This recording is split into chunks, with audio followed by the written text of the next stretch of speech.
प्रभु यीशु मसीह के प्रिय और मधुर नाम में आप सबों को फिर से जय मसीह की, प्रेज द लॉर्ड, यीशु सहाय, शालोम कहती हूँ। मेरे प्रियो, इन दिनों में उपवास काल चल रहा है और बहुत से लोगों की ये दुविधा रहती है कि हमको उपवास करना है या नहीं करना है, या फिर उपवास कितना महत्वपूर्ण है अपने लिए। तो मेरे प्रियो, आज मैं इन्हीं सब बातों को लेकर के आ रही हूँ। उपवास के साथ में प्रार्थना बहुत ज़रूरी है। लेंट काल आप लोग मना रहे हैं, लेंट काल शुरू कर चुके हैं, लेकिन यदि आपने सचमुच में प्रभु यीशु मसीह के दुख और मृत्यु को स्मरण कर रहे हैं तो बहुत अच्छी बात है।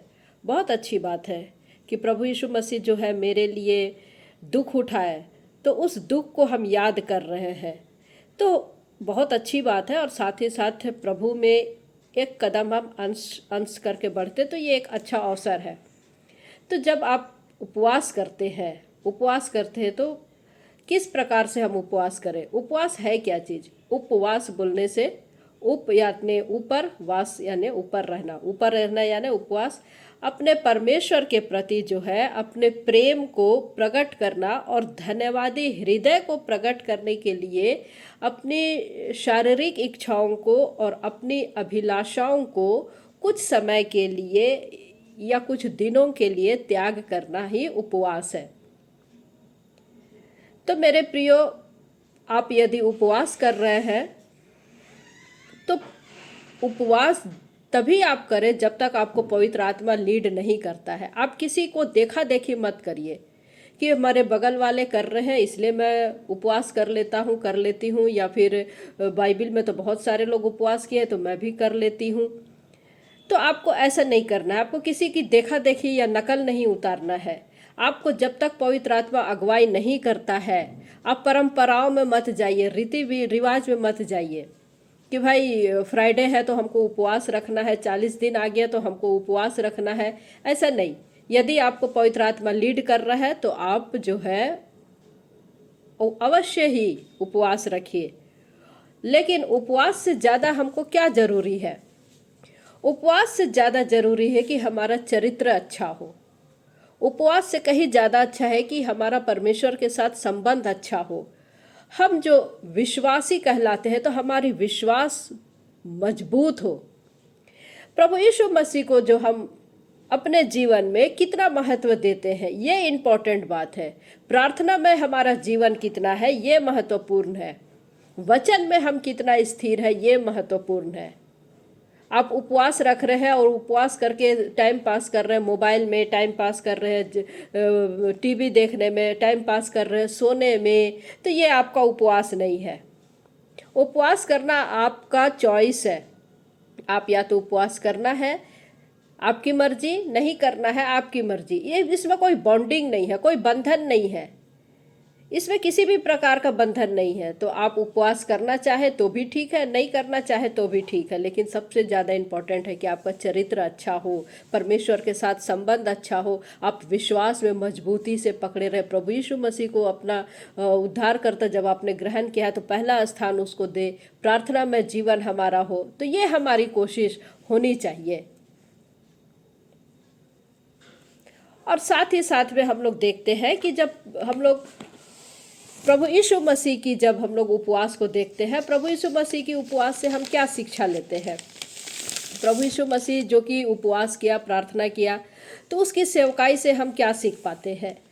तो जब आप उपवास करके अपनी सेवकाई करते हैं या प्रभु के नाम से कुछ करना चाहते हैं, तो ये बहुत अच्छा अवसर है।